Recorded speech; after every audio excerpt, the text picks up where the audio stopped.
কাল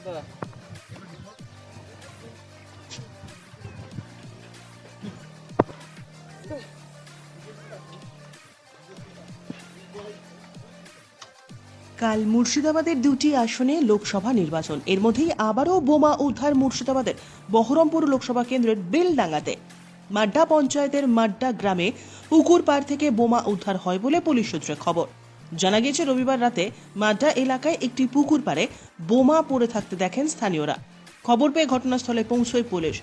ঘটনাস্থল থেকে উদ্ধার হয় 18টি সকেট বোমা। ঘটনাস্থলে বোমা পাহারায় রাখা হয় পুলিশ কর্মীদের। বোমা নিষ্ক্রিয় করতে খবর দেওয়া হয় বোম স্কোয়াডে। 13ই মে বহরমপুর লোকসভা কেন্দ্রের নির্বাচন, তার আগে আবারও বোমা উদ্ধার হলো। এর আগে এই লোকসভা কেন্দ্রের বেজিনগর দৌলতাবাদে উদ্ধার হয়েছিল বোমা, এবার বেলডাঙ্গায়। ব্যুরো রিপোর্ট, উত্তরের প্রহরী।